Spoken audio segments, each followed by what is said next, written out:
அவன் மேல ஒரு பெரிதான முத்திரையை குத்துவாங்க. அந்த முத்திரைக்கு பேர் என்ன தெரியுமா? கெட்டவன் என்ற ஒரு பெரிய முத்திரையை நம்ம மேல செலுத்துவாங்க.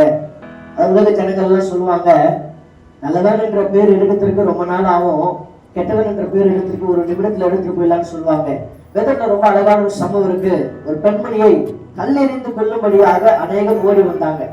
அந்த பெண்மணியும் இயேசுவின் அடைக்கலம் தேடி ஓடி வந்த அந்த பெண்மணிக்கு இயேசு அந்த ஜனங்களை பார்த்து ஒரு வார்த்தை சொன்னாரு.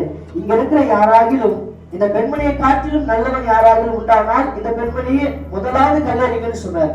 அவன் எல்லாரும் தன்னை எடுத்துக்கொண்டு வந்த கல்லை கீழே போட்டுட்டு திரும்பி போயிட்டாங்க. இயேசு அந்த பெண்மணியை நோக்கி பார்த்து, விசுவாசம் ரட்சித்தது, நீ பாவத்திலிருந்து மீட்கப்பட்டான்னு சொல்லி அனுப்பினார்.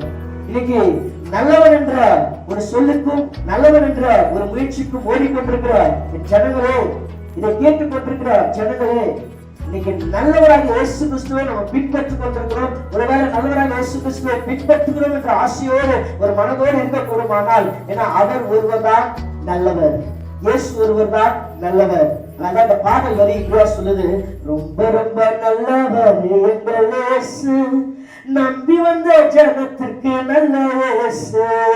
ரொம்ப ரொம்ப நல்லவர் எங்கள் இயேசு, நம்பி வந்த ஜனத்திற்கு நல்ல இயேசு.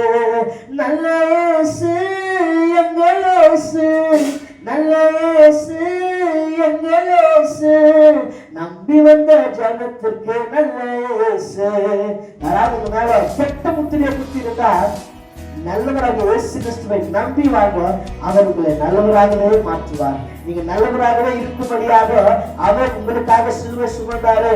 அவர் நல்லவராக இருக்கிறாரு. கர்த்தர் நல்லவர், அவர் நேற்றும் இன்றும் என்று மாறாதவர். நம்மை அவர் நல்லவராகவே மாற்றுவார். இயேசுவை ஆசீர்வதிப்பாராக. ஆமென்.